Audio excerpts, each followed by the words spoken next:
Hello student, कैसे हैं आप।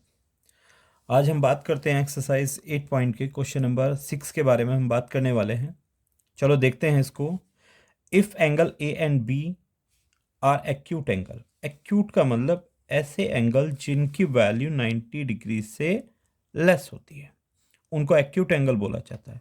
सच that cos A is equal to cos B, then show that angle A is equal to angle B. यानी कि हमको prove करना है कि एंगल ए एंगल बी के इक्वल है। चलो देखते हैं। एक ट्रायंगल बनाया मैंने, एक ट्रायंगल ए बी सी बनाया। इसने बोला है कि एंगल ए और angle B acute angle. Acute का मतलब जिसकी वैल्यू 90 से कम हो। यही दो एक ऐसे एंगल हैं जिनकी वैल्यू 90 से कम है, और ये आपका पॉइंट सी है। चलो इसी पॉइंट में आगे बढ़ते हैं। इसने बोला है कि angle A and angle B are acute angle. Acute angle समझ गए होंगे, जिसकी वैल्यू 90 डिग्री से कम होती है। अब इसमें एक छोटी सी बात आपको मैं बताना चाहता हूं। चलो देखते हैं। cos A is equal to cos B, ये गिवन कंडीशन है। इसके बारे में हम क्या लिख सकते हैं, क्या बोल सकते हैं, देखते हैं। cos A, cos A के लिए एक फॉर्मूला देखते हैं। क्या था cos A, ये रहा। इसका रिलेशन देखिएगा B upon H, B upon H। अब cos A के सामने वाली जो साइड होती है, एंगल ए के सामने वाली साइड जो भी है वो आपकी है P, और इससे लगती हुई जो एंगल है वो होती है B, और ये ऑलवेज नो चेंज, यानी कि हाइपोटेनियस। मैंने दोनों की वैल्यू लिख दी गई। B यानी कि base AC is equal to H यानी कि AB।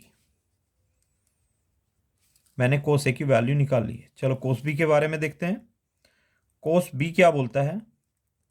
कोस बी, एक नया ट्रायंगल बनाते हैं। रीजन भी बताऊंगा क्यों बना रहे हैं। Angle A B, sorry B यहां पर था, ये एंगल सी। इस बार ये एंगल बी के बारे में बात कर रहा है, तो एंगल बी के सामने वाली जो साइड होगी वो होगी पी, और इससे मिलती हुई जो साइड होगी वो बी और H as it is. Formula क्या कहता है कोस के लिए, बी अपॉन एच। चलो इस वाले ट्रायंगल में देखते हैं। ये ट्रायंगल हमने क्यों बनाया है, क्योंकि यहां पर एंगल बी था, तो एंगल बी में हमारे पास पी और बी की डायरेक्शन यानी कि जो साइड है वो चेंज हो रही है। वो चेंज डायरेक्शन के कारण हमने एक नया ट्रायंगल बनाना पड़ा हमको, जिसमें पी ये है और बी ये है, यानी कि परपेंडिकुलर ये रहा और बेस ये रहा। बेस यानी कि B C, H A B. मैंने ये दोनों वैल्यू कोस ए की और कोस बी की इस वाले टर्म में रख दी है मैंने। Cos A is equal to cos B. Cos A की value A C upon A B और B C upon A B. इस बी सी को मैंने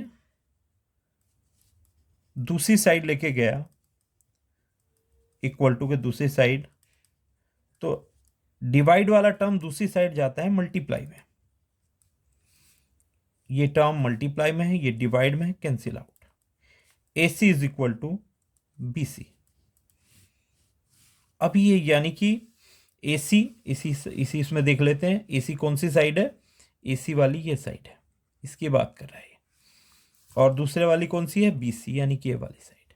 इसके लिए एक रूल है। चलो उस रूल को मैं बताता हूं आपको क्या होता है। यदि कोई भी ट्रायंगल दिया गया है और angle A is equal to angle B है, तो एक रूल है कि एंगल ए के जो सामने वाली साइड है और एंगल बी के जो सामने वाली साइड है वो भी इक्वल होंगी, यदि दोनों एंगल इक्वल हैं तो। यानी कि एंगल ए के सामने वाली बी सी, एंगल बी के सामने वाली साइड ए सी। इसको आप उल्टा भी बोल सकते हैं, अपोजिट भी बोल सकते हैं। कोई ये ट्रायंगल है ए बी और सी, इसमें बोला गया है कि ये वाली साइड और ये वाली साइड इक्वल है, A C is equal to B C. तो इनके सामने वाले एंगल इक्वल होंगे। बीसी के सामने वाला एंगल ए, एसी के सामने वाला एंगल बी। क्लियर है? यानी कि यदि किसी भी ट्रायंगल की दो साइड इक्वल है तो उनके सामने वाले जो एंगल होंगे वो इक्वल होंगे। या उल्टा भी बोल सकते हैं, यदि कोई ट्रायंगल के दो एंगल इक्वल हैं तो उनकी जो सामने वाली साइड हैं वो इक्वल होंगी। चलो यहां भी कुछ ऐसा ही होने वाला है, देखते हैं।